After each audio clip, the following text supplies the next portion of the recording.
Okay, good evening. Excuse me.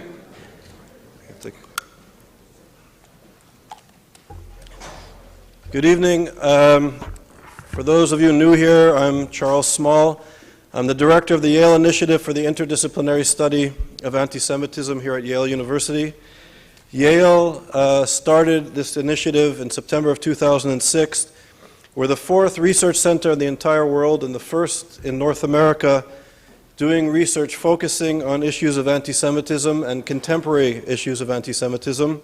The other research centers are at the Technical University in Berlin, the Hebrew University in Jerusalem, and Tel Aviv University, the Stephen Roth Institute at Tel Aviv University, and there's a contingent of scholars from Tel Aviv, from the Center of Iranian Studies, who are here for a conference that we just finished today. The conference that we just finished today was entitled Understanding the Challenge of Iran.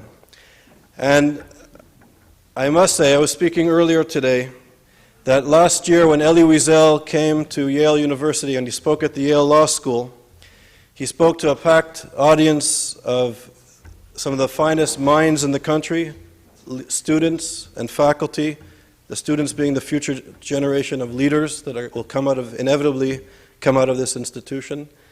And Elie Wiesel was speaking about the possibility of another Holocaust, which for me and some of the people that were there with me was at one level absurd and at another level pathetic, if you will.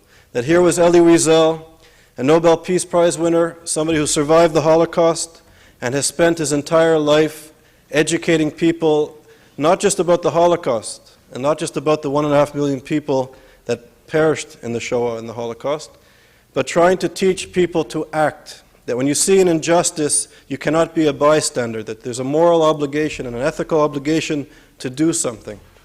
And then Elie Wiesel went on to say that if this was not disturbing enough, that the fact that there's a possibility of another Holocaust, that people are planning at this very moment the extermination of the Jewish people in the Middle East, in Israel, the destruction of Israel and the extermination of Israelis. That at this very moment, this is what significant groups of people are planning. And Elie Wiesel went on to say if that this is not enough, the thing that really disturbed him was the inactivity, the nonchalance, the inaction of the Jewish community, of the student community, of the faculty, of the human rights community, of leaders of our government in the Western world who, at its very core, believe in democracy, of human rights, in the values of enlightenment, and of citizenship, and that nobody was doing anything. And this was the thing that really disturbed him. And I must say that I think as somebody who's running a center on issues of contemporary anti-Semitism, that it's unbelievable that this is a threat that we have to face in our generation. And I'm reminded of the generations of people that preceded us, the people who helped to establish the State of Israel. They gave a lot all over the world to help establish the State of Israel. When I was a student, we fought apartheid, we fought for the rights of Soviet Jews, and met with success. And I guess the challenge that I will lay out for you, from my perspective at least, is for the students and for the faculty and for people who care about issues of human rights, that we must be active and we must come to this issue in a creative, intelligent way, that these issues are profoundly important. We've just spent 2 days dealing with what we call understanding the challenge of Iran from a legal perspective, from a human rights perspective, and from a strategic perspective. And the issues, as you will hear tonight again, are very severe and very serious. And when I go around speaking, one of the things that I ask the audience, and I won't ask you here, but think about it, is how many people have read the Hamas Charter? How many people have read a fatwa? How many people are engaged with the ideology of what is out there threatening the Jewish people? And as students, as scholars, as human rights activists, we have to educate ourselves because education is power. And we have to engage these ideas. So this evening, it's a very special event to be able to introduce Shaul Mofaz to you. Mr. Mofaz will be speaking. The title of his talk is The Iranian Regime, Nuclear Ambitions, Ideology, and International Challenges.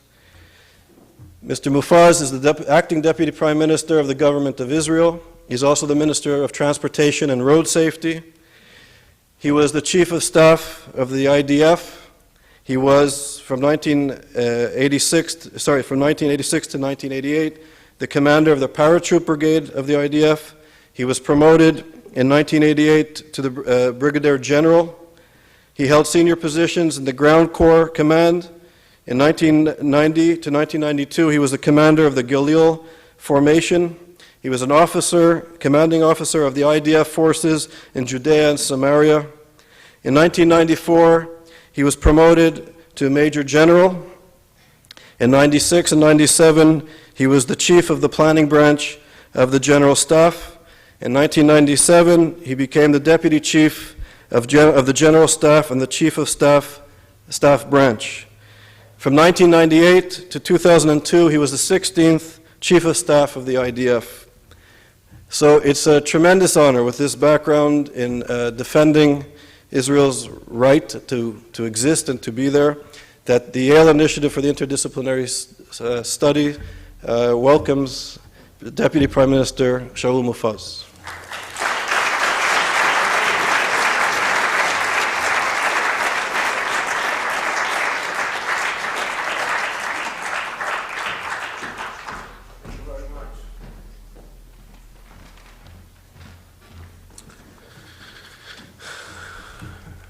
Good evening, everybody.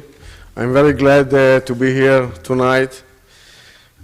Thank you to Professor Charles Small about your introduction and the very important jobs that you are doing here in the Yale University. Good evening to my friend, Professor David Menashri, and to all of you. This evening is a symbolic evening.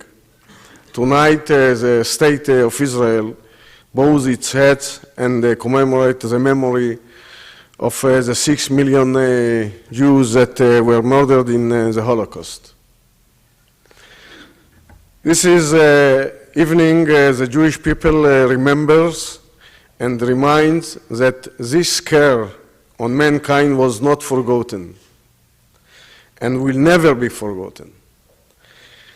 Tonight, the Jewish people say, never again. In a week, the State of Israel will celebrate its 60th anniversary. There is nothing more symbolic to describe the triumph and strength of the Jewish people in their state.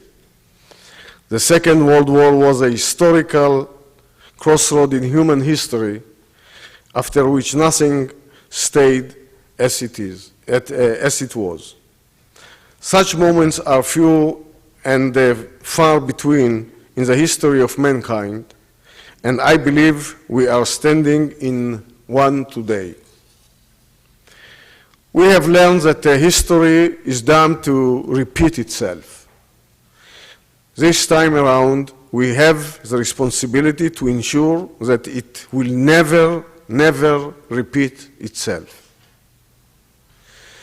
I would like to share with you my view of Iran as someone who was born in Iran and left at the young age of 9. I have a strong connection and appreciation for the Iranian civilization and culture, and also for the Iranian people.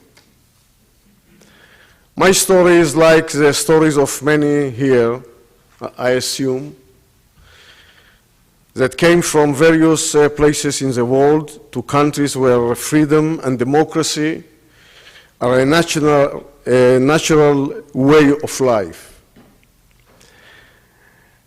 We found ourselves at a historical crossroads, perhaps the most important crossroad of the 21st century. In the 21st century, the Iranian regime is a central threat against humanity. It is a multidimensional and multi-branched threat which grows stronger day by day, hour by hour. The strategic struggle we are facing today is a struggle for our way of life and our values. This is a struggle for the future, the shape and the character of the world we will live in, and world which will be left to you as your legacy. This is not a regional question, rather a question that concerns the whole world. At the center of the discussion stands the Iranian threat and its wide effects on the region. Iran strives for regional hegemony with reach and status beyond the Middle East, to become a world power and a player in the international arena.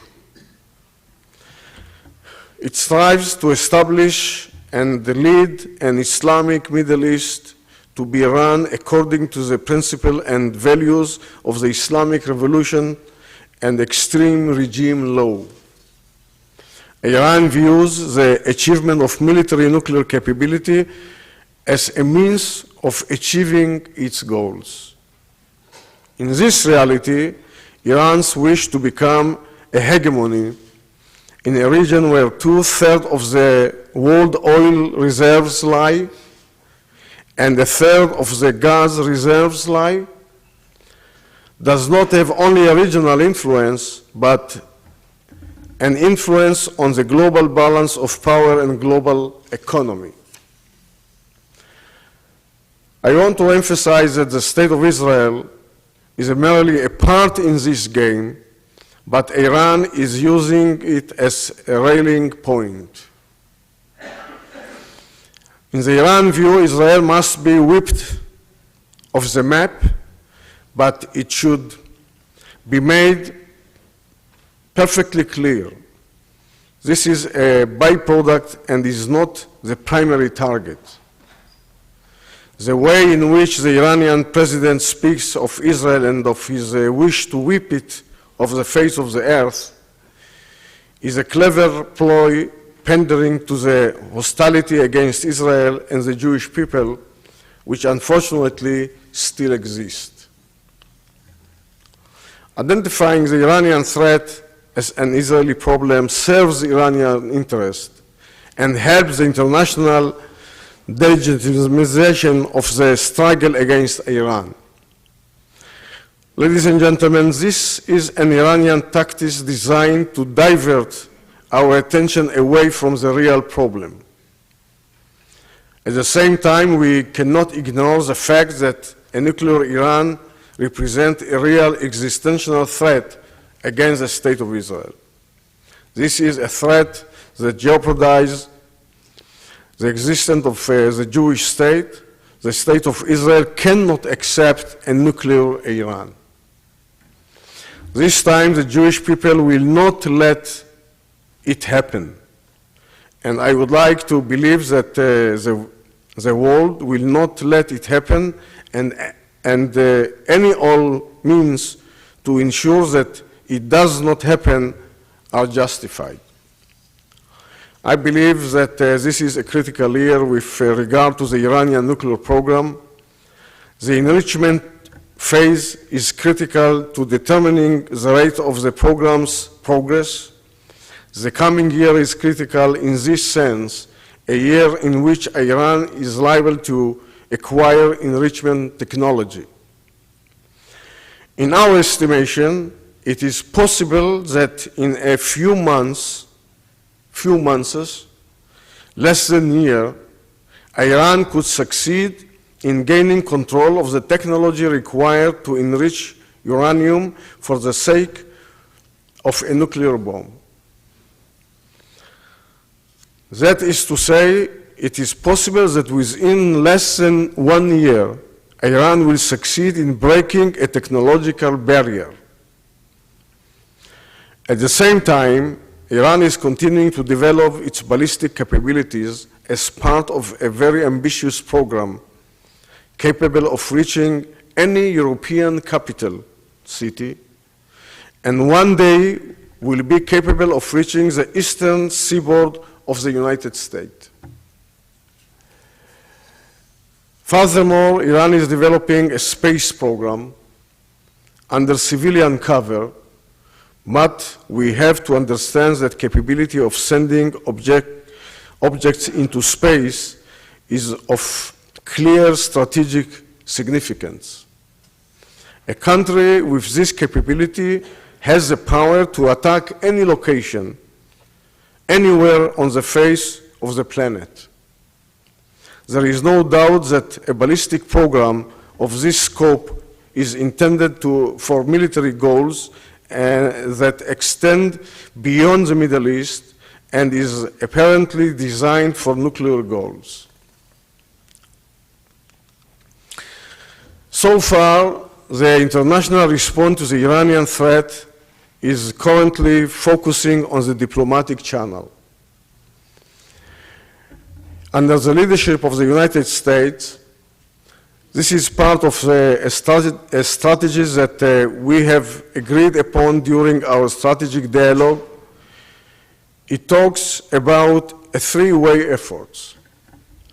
I would like to emphasize that in the last 2 years, as a Deputy Prime Minister, I am at the head of the Israeli group for the strategic dialogue with the United States. And the main issues that we are discussing in the last 2 years, we had 4 meetings last year, and this year 2 meetings. The last one took place yesterday in Washington. And our goal is to estimate the threat and to set up our policy toward the Iranian nuclear plan. What we agreed and achieved so far says that our policy based on 3 principles. First, a wide and united front against the Iranian nuclear program. Second, a list of sanctions against Iran, mainly financial sanctions and economic sanctions. And third, we said clear-cut that all options are on the table. So far, the sanctions were effective by influencing the Iranian financial and economic aspects. But they are not effective by stopping the Iranian to continue their nuclear program.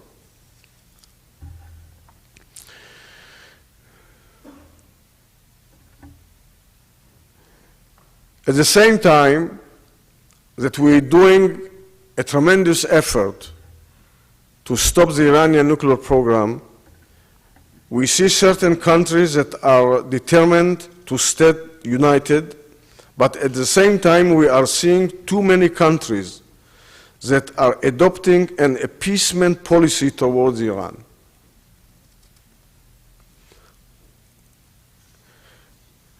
And the main reason is economic reason. And as I said, we have a responsibility to ensure that history will not repeat itself. In this case, time is of the essence and it is running out. And the Iranian, part of the Iranian policy is to gain time, to buy time. It is vital to stand united against Iran. The appeasement policy did not prove effective thus far, and in the Middle East, it is preserved as a sign of weaknesses. At the same time, the regime continues to be worried by a serious internal challenges facing it. I mean the Iranian regime. Alienation among young people, violent activity on the part of the minority groups, and economic hardship, some of which may even have increased to a certain degree. We have to remember that Ahmadinejad was elected president because of his declared intention to take from the rich and give to the poor. And because of his promises to turn his attention to the internal provision in Iran society. A look at Iran society shows that despite rising incomes from oil sales and the regime's promises to funnel revenues to the weaker social strata, the economic situation in Iran is dreadful. The rate of unemployment is high. Inflation has grown to about 20%, and about 1 million Iranians are living in a dire poverty. However, at the same time, change can grow from the bottom up. As someone who was born in Iran and closely follows what happens there, I can tell you that the majority of the Iranian people do not share the desire of its leaders. Iran is no stranger to revolutions. I have great belief in the will, power, and strength of the Iranian people. The dissatisfaction with the government is growing, particularly among young students and women who see themselves as the main victim of the policies of the present rulers. More and more voices on the Iranian street can be heard wondering, why do we worry so much about the Hezbollah and the Palestinian when we are lacking so much at home? We do not know what is that will make the Iranian people revolt, but we must continue to search for the important pressure points to hasten the process of internal change in Iran and to undermine the legitimacy of the current government. The working assumption is that adding another straw and another straw will in the end break the camel's back. The conclusion arising from this analysis is that the Iranian regime is trying to maneuver between its long-term ambitions and its ambition to survive. We have a point it in the right direction. We have to point it in the right direction. I believe that the diplomatic channel is the best and most appropriate one at this time, but we must synchronize our watch with two different schedules in mind. The schedule of Iranian progress and the schedule of the sanctions impact. In the event that these schedules do not fit, we must take any options off the table. And we must be prepared for any scenario. I would like to add and say that from our best knowledge, we know that the Iranian has 2 nuclear programs. One which is uncovered, and we speak about it, and the second one is covered, and it is a military program. We do have a good intelligence and a sharing intelligence with the US, but I cannot promise you that we have all the information about the military program so far. In our strategic dialogue, we are sharing estimation, we are sharing information, we are sharing possible scenarios, and we discussed in the last meeting the fact that the radical group in our region, led by Iran, Syria, the Hezbollah and Hamas, gaining power and becoming stronger year by year. This year they are stronger than the last year. More than that, we see the influence of the radical group on our region vis-à-vis Damascus, South Lebanon, the Hezbollah, the Hamas in Gaza. And I believe that without the presence of Israel troops and the IDF within the West Bank, Judea and Samaria, the Iranian foothold could reach even this area. And from our perspective, it is very, very important that the Iranian will stop their influence in our region. Today, I can tell you that because of the Iranian support, the Hezbollah gaining more and more power. Since the last day of the Second Lebanese War, the Hezbollah doubled his power so far, and they have more long-range rockets. They doubled the number of the long-range rockets that cover most of the area in the State of Israel. And we know that because of the support of the radical groups, Iran, Syria, the Hamas took over in Gaza, and at the same time that we are sitting here in this wonderful hall, members of the Hezbollah and Hamas sitting in the same room in Tehran, having direction about terror activity against the State of Israel.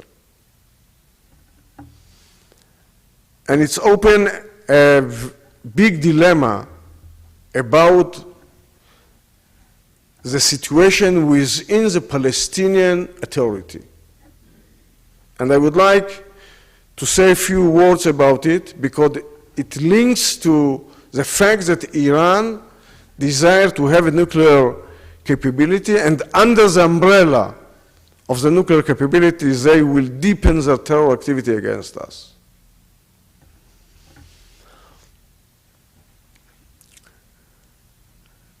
A year ago, June 2007, the Hamas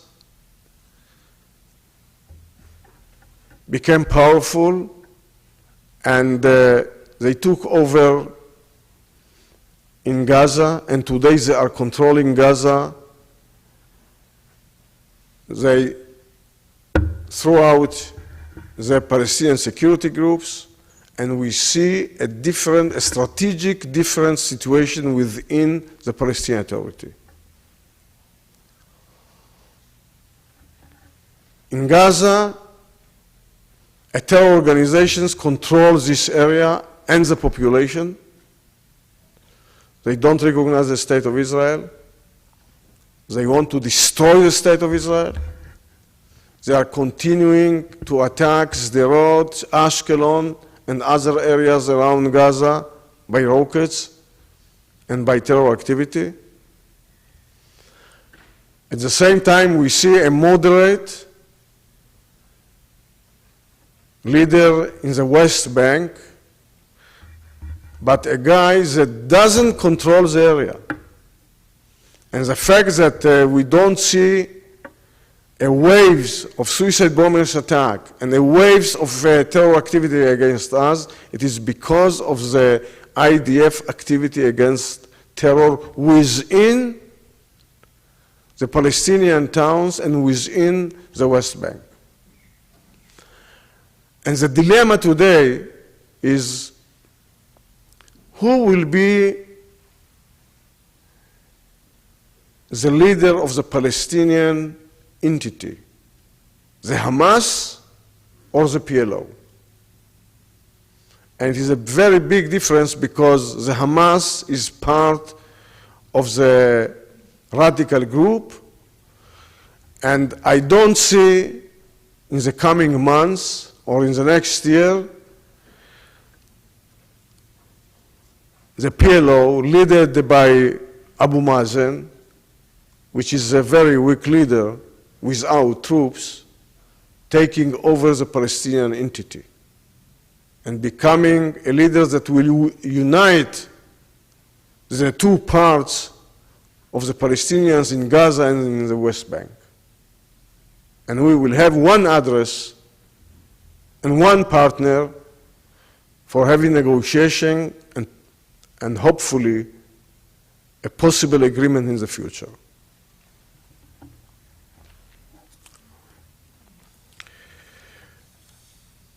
I would like to say that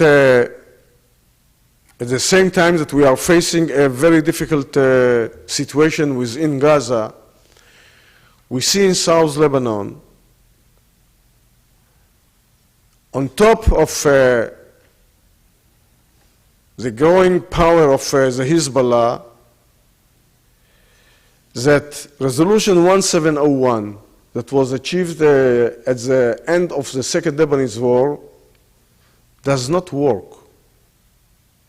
There is no enforcement and implementation of Resolution 1701.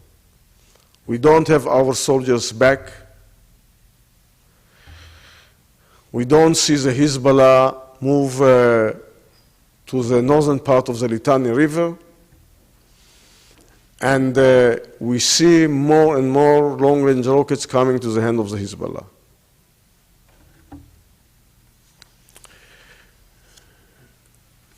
So I usually say that the situation is very complicated, but the picture is very clear.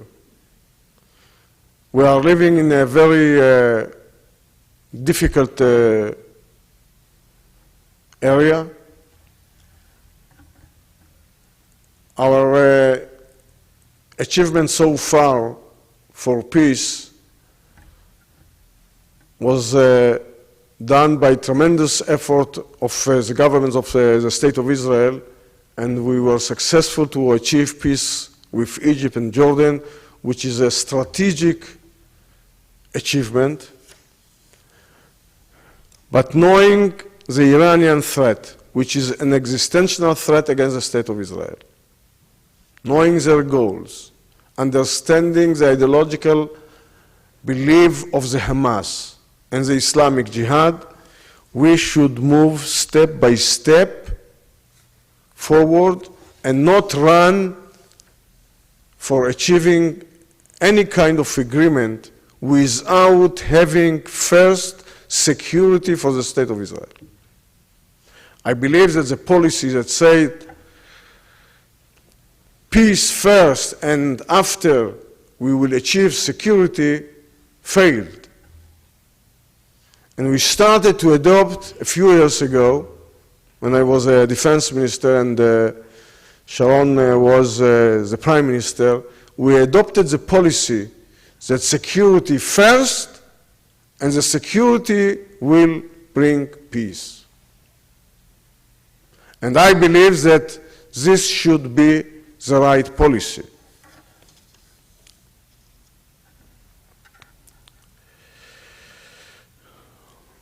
So there is no doubt that what is happening in the Palestinian arena is also the result of the regional events.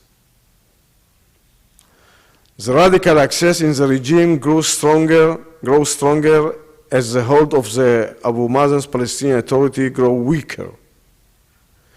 Hamas grows stronger in Gaza Strip, and this led to Hamas taking complete control of the area. And I would like to share with you some of my experience dealing with terror organizations. Terror organizations does not have political leaders. They have terror leaders. And one of the main questions that I was asked, and the members of the general staff in 2002 was asked, how we are going to stop the waves of the suicide bombers attack at this time. And we decided that we will enter by land force to each of the Palestinian towns and refugee camps within the West Bank. There are 8 Palestinian towns and 12 refugee camps. And in Gaza, we will implement a different policy. Which was the policy? What was the policy? The policy said we should target the leaders, we should destroy the infrastructures, we have to stop the fuel, first the money which is the fuel for the continuation of the terror activity, and second the fuel for continuing to produce Qassam rockets and other terror tools against us.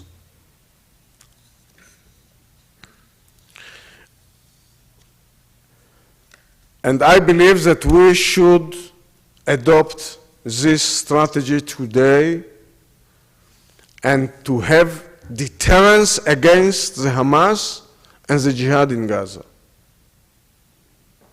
The moment we start to target the leaders, to destroy day by day their infrastructure, to stop the money and the fuel, we will build deterrence against the Hamas and the jihad.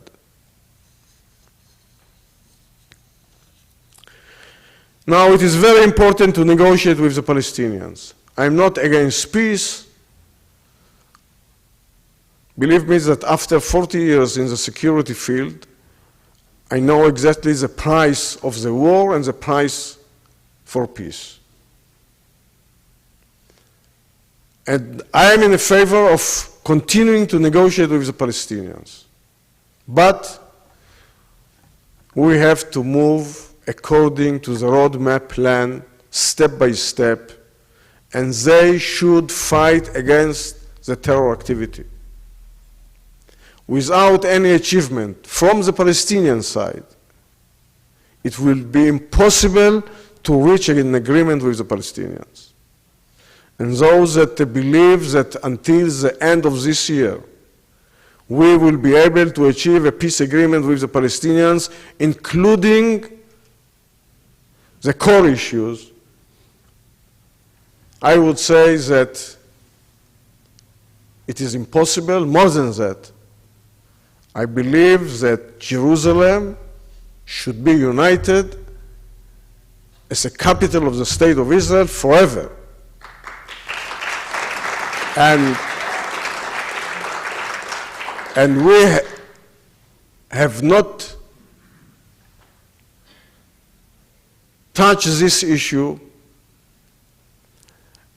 And speaking about borders, we have to understand the State of Israel needs a defendable borders. We all know that 30 years ago, the Iranians were one of our best allies.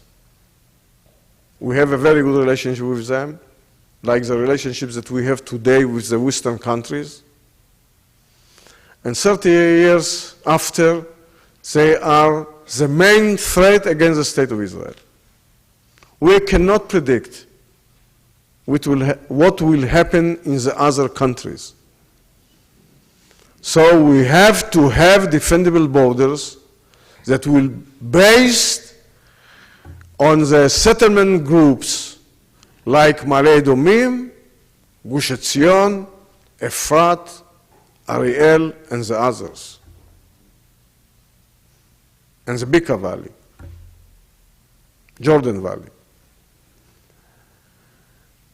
We cannot say, well, we have today a partner, let's give them the border of 67, and 25 years, 30 years from now, our children, generations to come, will stand in front of impossible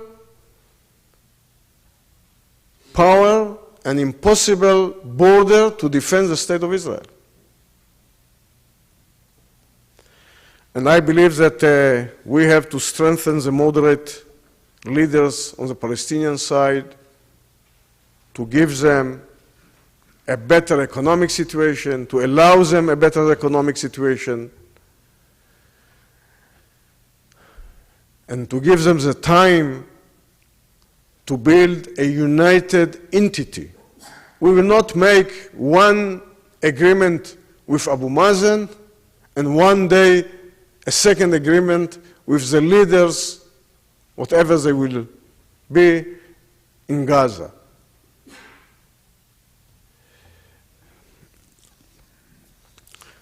So we need determination. We should be very responsible for generations to come. And in conclusion, as I said at the outset, we find ourselves at a historical crossroads.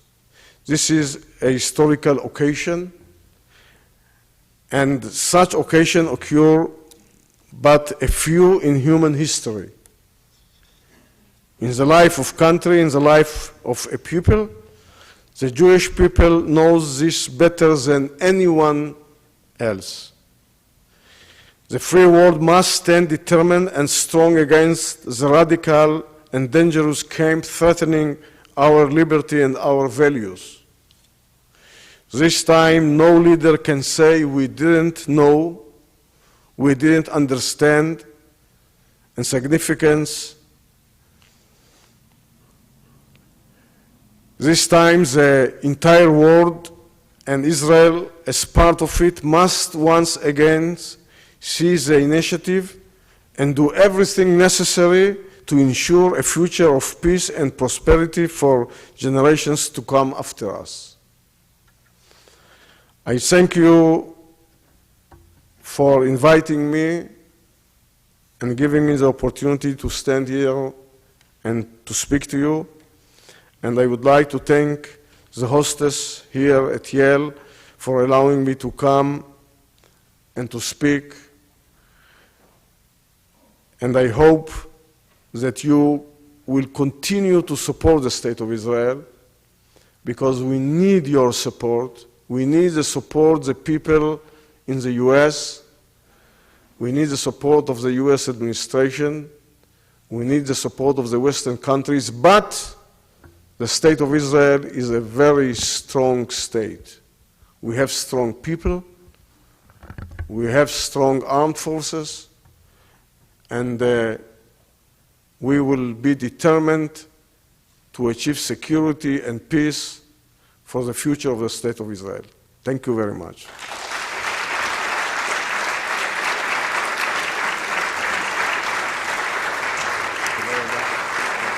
You want to take questions? Yeah, we'll take a few questions.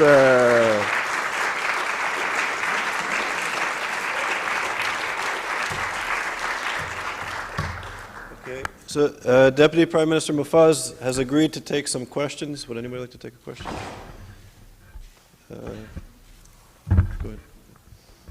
Please, easy questions.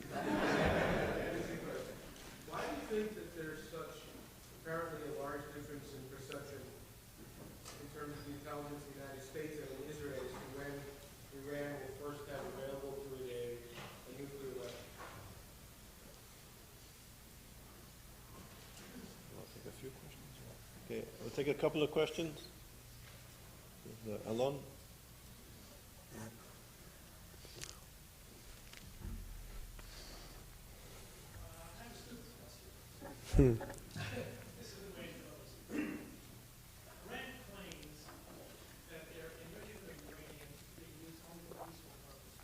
Can you speak a little bit loud? Iran claims that their enrichment of uranium, German centrifuges, are being used only for peaceful nuclear purposes. Nobody believes that. Supposing we call that bluff. Supposing we, perhaps the United States, in conjunction with the United Nations, were to offer Iran all the nuclear facilities they need for the peaceful use of atomic energy.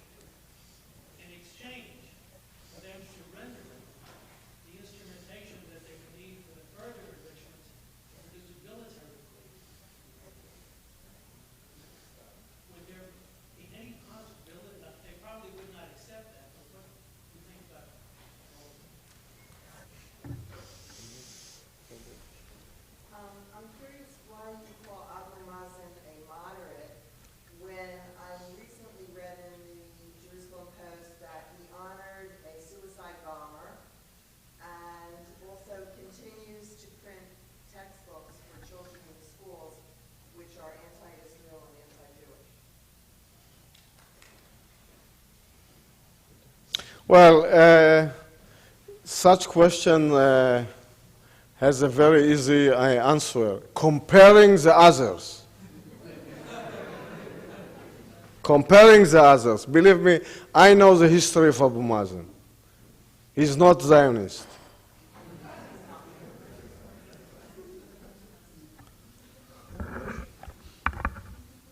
Thank you for coming, first of all. My question is, right now you're part of the government that disintegrated from Gaza 2 years ago, and you're saying that Israel should take the same initiative and basically keep on fighting terror the same way that they're fighting in Judah and Samaria right now. So my question is, do you think Israel should go back to the Gaza Strip? And my second question is, In what means to go back to Gaza Strip? to the part that we came back 2 years ago, to the north side of the Gaza Strip. The same territory that Hamas is shooting down missiles to Israel. And the second question is, right now I hear, as far as I know, there are talks about returning Judah and Samaria also. Do you think that's going to be a smart move, and how can you be part of kind of... Who said so? That's what they say in the news. In the? News. In the news? That's my question. Ask the news. My question is, how do you see the future of that? Thank you again for coming to speak with us. My question is really very simple, which is, do you believe that the Iranian government really can be deterred? Are they interested, are they self-interested in the same way that the Soviet Union and the United States were mutually self-interested, such that deterrence was actually a possible tactic? Okay, I will start to answer because we will spend all the night here. Well, there are some differences between the intelligence estimation between Israel and the US. You have to know it.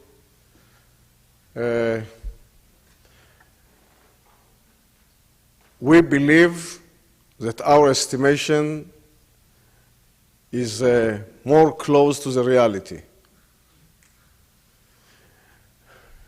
But you probably heard about the NIE report. We brought some very important evidence to the US intelligence in order to change their estimation. And in the last dialogue, they said, we are in the process of learning the evidence, and hopefully at the end of this year, we will say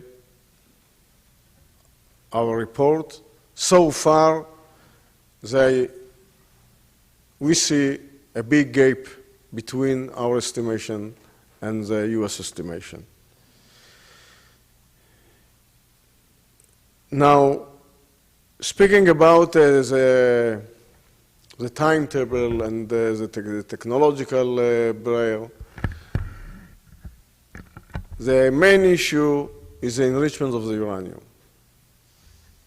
You have to know that the Iranians are superpower in all means, speaking about long-range ballistic missiles. They have already missiles to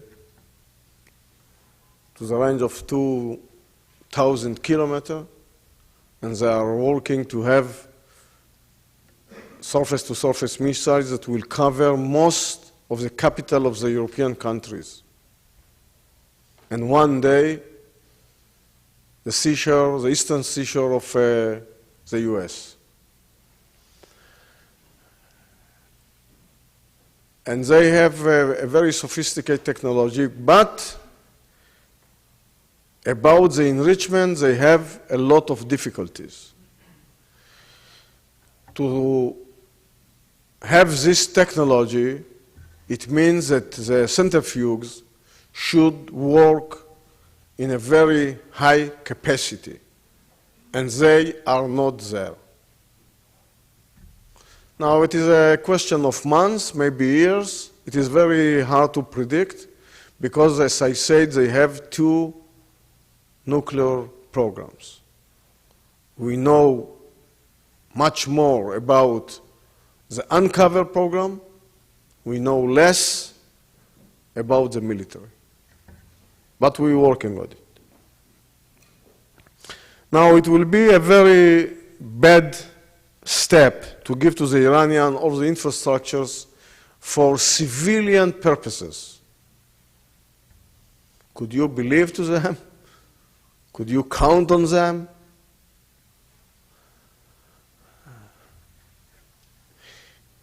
They have a goal. They want to destroy the state of Israel.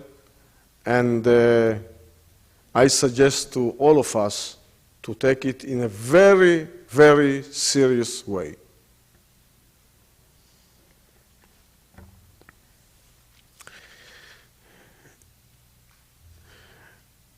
Could we have deterrence against the Iranian? The answer is yes. The answer is yes. We said clear-cut that all options are on the table. We cannot speak more than that. But we have to be prepared for any scenario.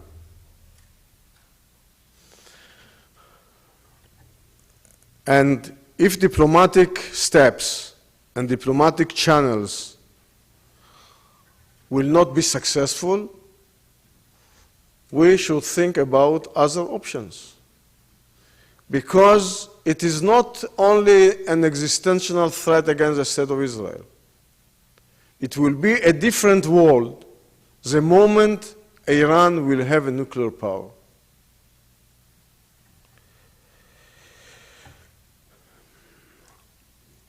Speaking about Gaza and the West Bank, I answered about Abu Mazen.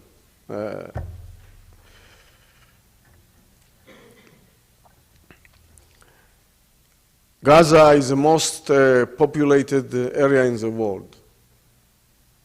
And it is one block.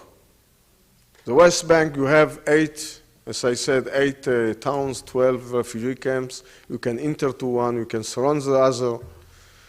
In Gaza, you enter to one area, you enter to all the block in Gaza. I don't believe that it is a smart move, from my knowledge.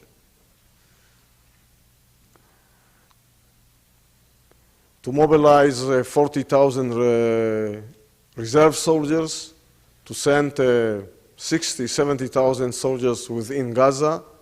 And my question is, what will happen a day after? What now? Okay, we were successful by taking Gaza, fighting against the terrorists. After 2 weeks, 3 weeks, 1 month, what now?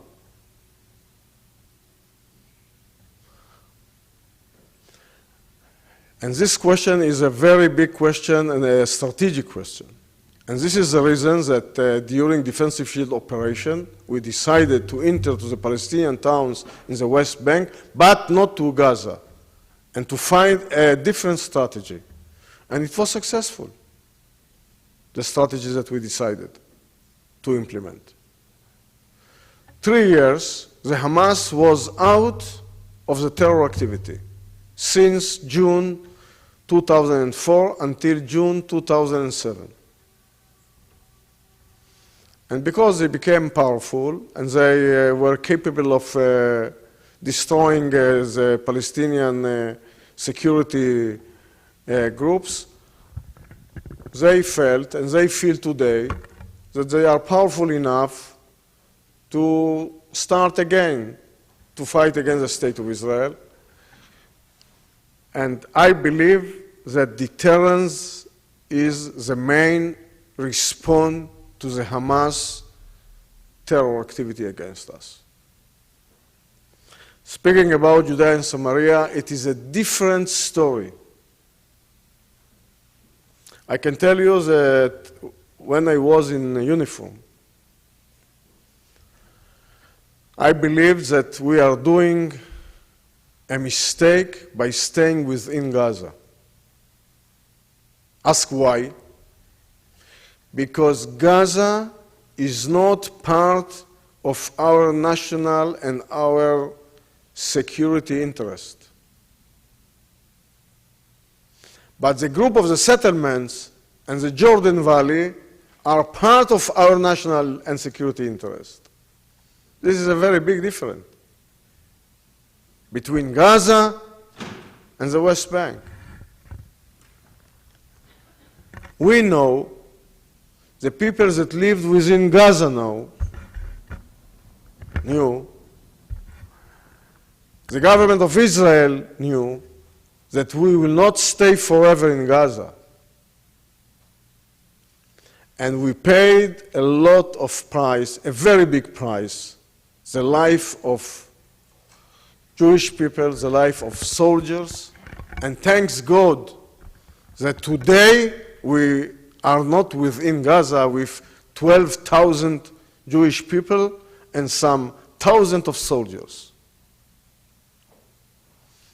And I believe that it was a historic decision and historic implementation.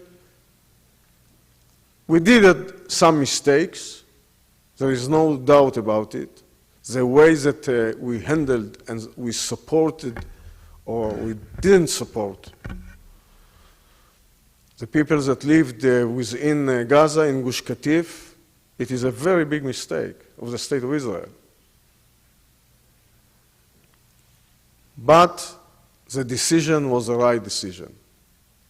We will not leave Ma'ale Edomim. We will not leave Gush Etzion. We will not leave Efrat. We will not leave the Jordan Valley. We will not leave Ariel, because these group settlements are the key for the border, the future of the border of the State of Israel. And these settlers that live there, they will be remembered in our history as a people that supported the State of Israel to have and to create the eastern border of Israel as a defendable borders. And believe me, this is a very big achievement for them and for us. Now, there are areas that we should leave. This is right. But I don't believe that we should take the decisions now. We can speak about it, but we cannot take the decisions now when we see the radical group becoming more and more powerful. We see more and more the influence of the Iranian. We see how the Hamas taking over Gaza and becoming more and more strong. And we should move step by step and see what is happening within the Palestinian Authority. And all this talks about having agreement at the end of this year, and maybe we have a shelf agreement, which is something that I cannot understand, and it could become one day as a deposit with a different Palestinian Authority, and will endanger the security of the State of Israel. And I told to President Bush in his last visit in Israel, don't push us to an agreement that will jeopardize the State of Israel. And he said, you got it. But we should stand and see that we are doing the right things, the right steps in the right way. And I believe that we are a very strong nation. Having the support of you here in the US and the other countries, and most of the democratic countries that are continuing to fight against terrorism, and knowing the threat of Iran having a nuclear power, and knowing that we, the Jewish people, believe in peace, pray for peace, and I believe that one of the most achievements of the State of Israel in the last 60 years are the peace agreement with Egypt and Jordan. and we have to continue to build up and to negotiate by achieving more and more peace with our neighbors. But the policy should be security first, and by having security and a sense of security, we will achieve peace. Well, it is too late. I see that you have a very intensive 2 days speaking about the Iranian issue and the other issues that threatening the Middle East and our region. Again, I would like to thank you for coming and for inviting me. I hope that the State of Israel will do their best for the future of generations to come, and I will accomplish my remarks by saying, Am Yisrael Chai.